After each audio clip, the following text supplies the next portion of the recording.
don't know why, but I'm recording my reaction to reading this, which I've just found, and it is a creative writing thing I did in English. I remember writing it and I must have been so depressed, but I think it was about having schizophrenia, because I don't know why I wanted to do that, but I wanted to spread awareness for it apparently. Like the other time in English, it was my favourite lesson. I did a whole speech about gay people. Dad thought it was great and everything.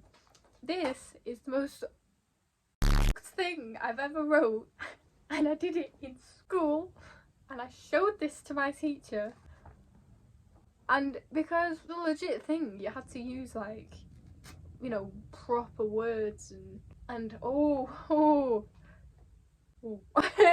This is my reaction to reading it, because I probably haven't read this in like 5 years, so fucking god.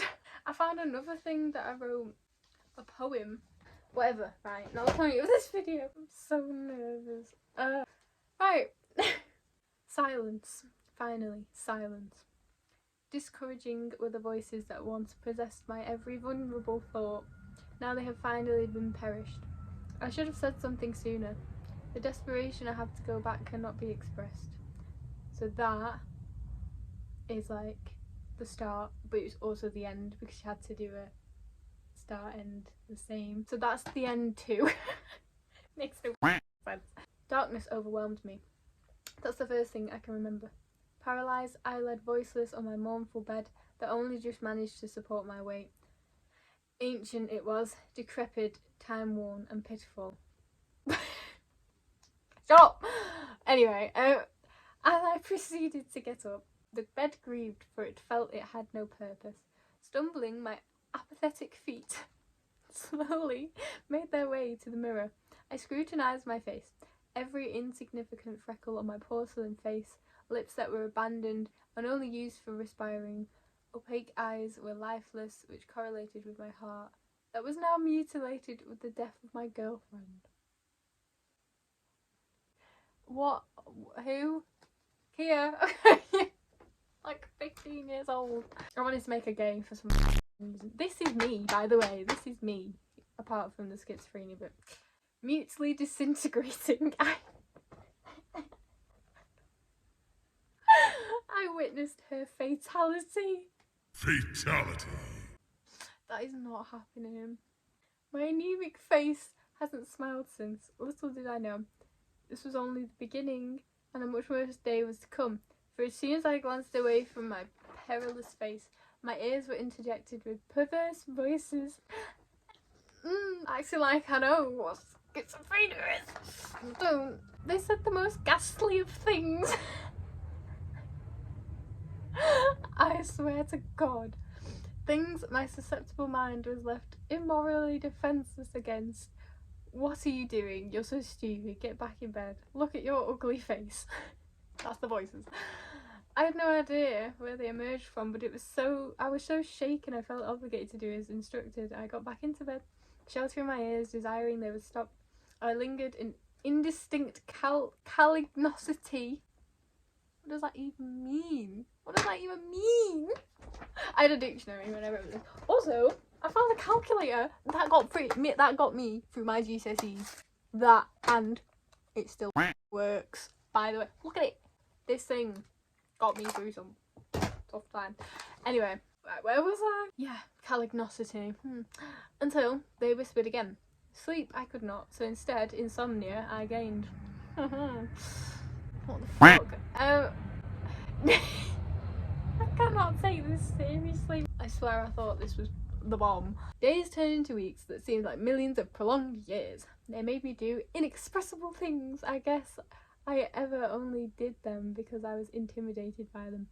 I obeyed because I was petrified. I obeyed until the horrendous day when they told me there was only one way to get rid of them. I had to execute myself. What? I showed a teacher this. Yeah? Yeah. Convulsing violently, I involuntarily made my way to the vertex of an oppressed archway. deafeningly, the voices eulogized my ears for what I thought would be the end of their abominable reign. Dubiously, I observed the secluded ground as I saw nauseating hallucinations of my dead body sprawled beneath me, but with one last push, one last irrevocable, urge from the potent voices, I finally plunged. Yes, I killed myself, apparently. This isn't me, obviously, but I remember my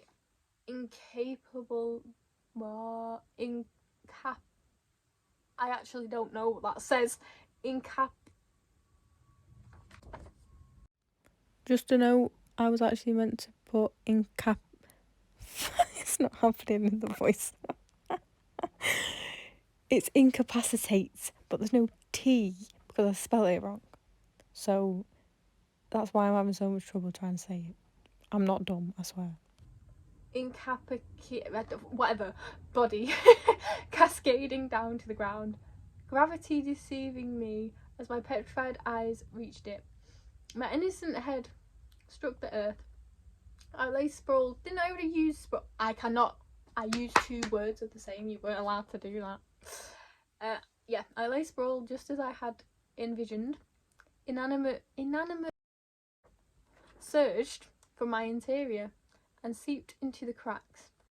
Soaked floor engulfed me. That was a good line. It was. Obscure screeches overpowered my eardrums. As I steadily reclaimed my eyesight, I woke up in the undefined hospital that I now call my sanctuary. I was told I was diagnosed with a mental illness, schizophrenia. As well as that sickening statement, my memory was exterminated. Recollecting anything was unfeasible for a short duration. Nonetheless, it feels like an eternity. It still feels like an eternity. I'm not done. I imagine I've been here forever, scarcely attaining my memory to unfortunately recall that unspeakable occurrence. And then it's that beginning bit that I said. Silence, finally, silence. Discouraging were the voices that once possessed my every vulnerable thought. Now they have finally been perished. I should have said something sooner. The desperation I have to go back cannot be expressed. Great, everyone loves that. Not. This is the last bit now. Last bit. However, one thing I am now rapturously absent of is the grotesque voices. They have doubtlessly been disintegrated perpetually. And then there's a little quotation. We never left. Oh, I'm so embarrassed. What? Why would I ever think that is good? Is that good? Look, there's more. Like there's a lot. My whole plan for this book that I wrote, right, and it's 2 pages. But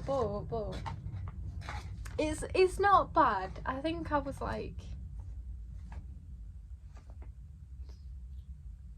don't know, based on a true story apparently. By the way, these are spot patches. It looks like I got a bum chin. This is also based on a true story. Actually, is it? I believe her. Also, I love horror stories and guts and gore and stories about people with crazy mental disorders. Hope you enjoy. This is a grave. It says John. And also, John is spelled J-H-O-N because I can't spell and I already wrote John like that. And the amount of mistakes, as you can see, were being different. This story is... I had a weird childhood. They live in a mansion. Oh my god, I read this to my mum. I remember.